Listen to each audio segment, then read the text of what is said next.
Bienvenue sur Africa 24 dans cette nouvelle édition du QG Week-end. Au sommaire de l'actualité, à l'aéroport des élections au centre des débats politiques en République démocratique du Congo, Corneille Nangaa, le président de la CENI, a évoqué cette éventualité si la majorité présidentielle soutient cette position du côté de l'opposition et provoque... Bienvenue sur Africa 24 dans cette nouvelle édition du QG Week-end. Au sommaire de l'actualité, à l'aéroport des élections au centre des débats politiques en République démocratique du Congo, Corneille Nangaa, le président de la CENI, a évoqué cette éventualité si la majorité présidentielle soutient cette position du côté de l'opposition et provoque de vives réactions. Au Burkina Faso, la loi modifiée sur la Haute Cour de justice est conforme à la Constitution.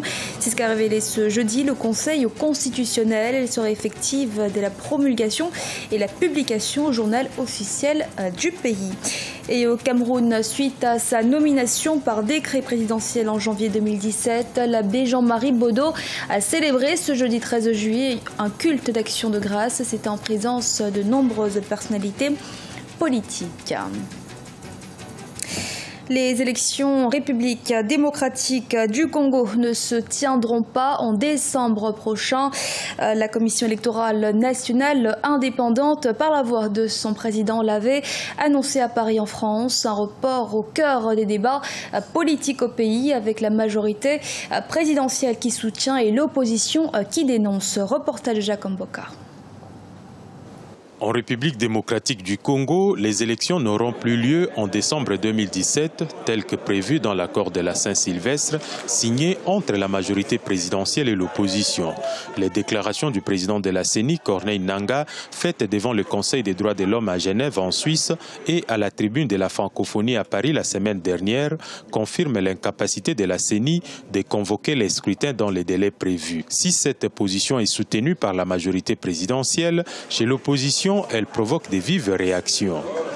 Cette déclaration n'est ni plus ni moins un aveu d'échec et un aveu aussi d'incapacité à la fois de la CENI actuelle et de ceux qui nous gouvernent. La vraie question maintenant que l'on se pose est la suivante. Au regard de tout ce que nous vivons, on peut espérer dans ce pays avoir les élections avec cette CENI et avec le même pays dirigé par Joseph Kabila et ses alliés. Le gouvernement, principal pourvoyeur du budget pour les élections, a pris acte de la déclaration du président de la CENI.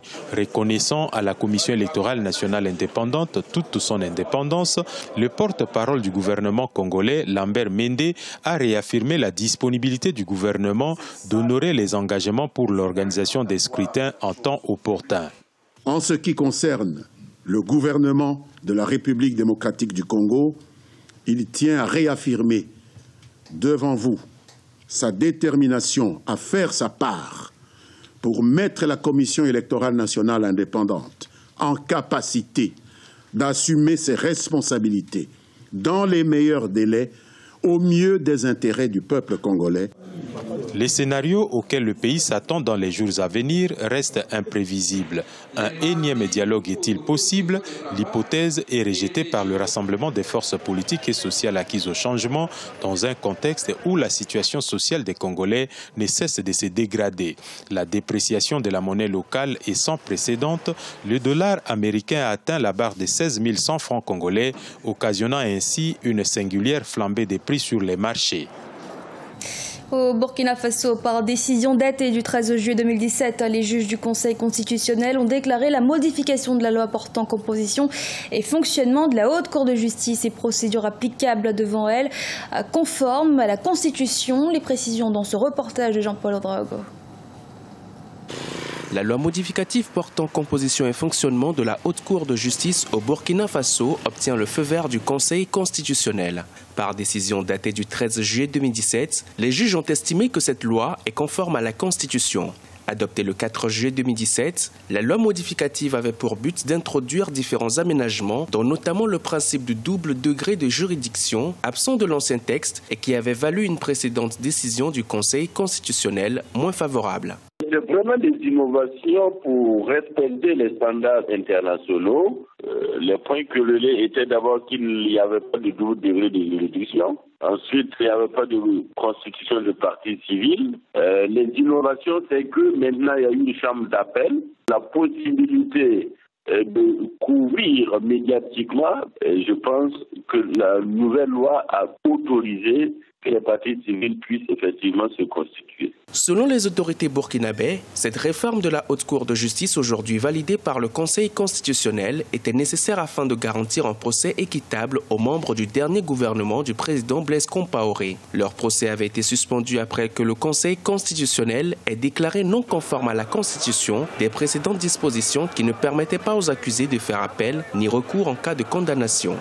Ils sont poursuivis dans le cadre de l'insurrection populaire d'octobre 2014. La reprise de ce procès était conditionnée à la relecture des textes régissant la Haute Cour de justice. Le procès pourrait reprendre, mais encore avec pas mal d'incertitudes du point de vue de la procédure. Le principe de la rétroactivité, est-ce que une loi devenue valide maintenant peut connaître des faits antérieurs? Tout ça, ce sont des questions que certainement les avocats de la défense vont évoquer. Les accusés auront désormais le droit de faire appel s'ils sont condamnés, ce qui n'était pas le cas jusqu'à présent et qui avait motivé la suspension du procès débuté fin avril 2017. Au Burkina Faso, la Haute Cour de justice est la seule juridiction habilitée à juger le chef de l'État et des ministres pour des faits commis dans l'exercice de leurs fonctions. À l'occasion de sa nomination comme membre de la Commission nationale pour la promotion du bilinguisme et du multiculturalisme au Cameroun, l'abbé Jean-Marie Bodo a célébré ce jeudi 13 juillet à Yaoundé, dans l'enceinte de son domaine baptisé la Citadelle, un culte d'action de grâce en compagnie de personnalités politiques et religieuses du pays. Thierry Ngogang est commenté par Deogracia Sakwedo.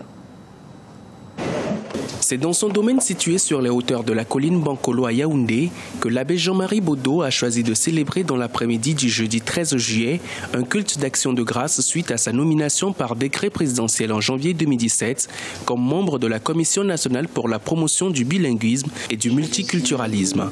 Un culte œcuménique qui a été honoré de la présence dans l'auditorium Jean-Paul II de plusieurs hommes politiques et d'obédiences religieuses diverses venus soutenir l'abbé Jean-Marie Bodo dans sa nouvelle mission en faveur de la promotion de la paix. Tous ont prêché tout à l'heure la paix pour notre pays. Paix qui n'est possible que si nous acceptons nos différences. Le Cameroun culturel, c'est cela. Le Cameroun qui fait honneur dans le monde, c'est cela. Ordonné prêtre depuis 34 ans, l'abbé Jean-Marie Bodo est considéré par ses proches comme un artisan de l'art et de la culture. Journaliste pendant 3 ans à la radio du Vatican, il a pris sur lui d'ouvrir en 1997 la toute première radio privée du Cameroun.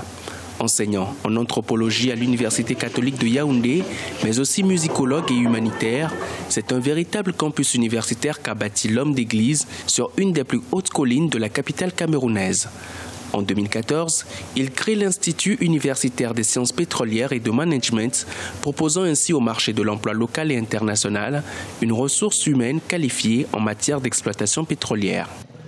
Donc je suis un homme de l'universel, je suis un universitaire et il n'y a pas un domaine que je peux dire qu'il est réservé à d'autres.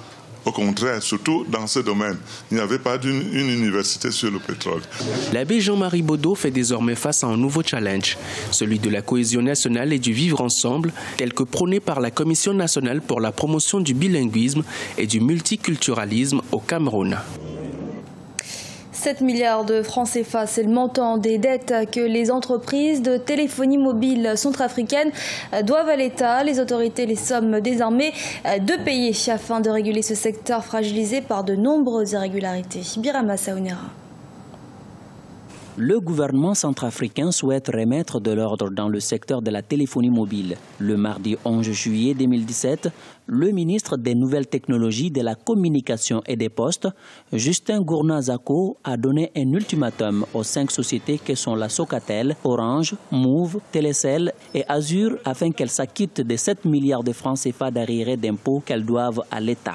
Nous sommes dans une situation vraiment difficile en termes d'économie, en termes de charges régaliennes assurées par l'État. Les droits indirects, les taxes et autres, les opérateurs économiques qui œuvrent sur cette activité droits de l'État peuvent constituer un taux rappelé le fait de l'État. Mais lorsque ces opérateurs de téléphonie mobile ne participent pas de cette vie-là, ça pose un problème à l'État. Nous sommes dans une situation vraiment exceptionnelle. On ne va pas toujours attendre de la part des partenaires pour qu'ils puissent relancer notre économie. Suite à la crise politique que connaît la Centrafrique depuis fin décembre 2012, pour des raisons de sûreté intérieure et notamment d'identification des abonnés, le gouvernement a interdit aux opérateurs de téléphonie mobile de vendre les cartes SIM à la sauvette. Dans le même ordre d'idée, il a accordé un délai de 3 mois aux opérateurs pour désactiver tous les numéros qui ne sont pas identifiés. Les opérateurs de téléphonie mobile ont eux-mêmes décidé de pouvoir vendre et tirer rapidement ces produits-là. Et l'État a toujours dit à ces opérateurs économiques de se mettre en règle, en identifiant leurs clients. Ça devrait permettre le contrôle sur les communications et autres. En ce qui concerne l'exploitation de l'Internet 3G, les responsables des sociétés de téléphonie mobile qui utilisent cette technologie sans régler les redevances doivent le faire dans un délai raisonnable afin que leur partenariat avec l'État soit gagnant-gagnant. Il est à noter que la crise sécuritaire qui perdure dans le pays depuis de nombreuses années a un impact négatif sur la croissance des opérateurs de téléphonie mobile. Certains d'entre eux ayant été victimes de la destruction de leurs infrastructures techniques à cause du conflit. En 2015, suite aux plaintes récurrentes, le gouvernement avait promis d'aider les sociétés de téléphonie à sécuriser leurs installations. Et 5 millions de dollars, c'est la somme que devra également verser, mais cette fois en Tanzanie, 6 compagnies de téléphonie mobile avant le 14 octobre prochain. Un montant qui leur a été imposé ce vendredi par l'autorité de réglementation des communications. L'instance reproche à ces compagnies que sont Airtel, Vodacom, Tigo, Zantel, Allotel et Smart des manquements dans l'enregistrement des cartes SIM. Ce journal a été réalisé par l'ensemble de la rédaction. Merci de votre fidélité. Restez sur Africa 24 pour une nouvelle édition de l'actualité.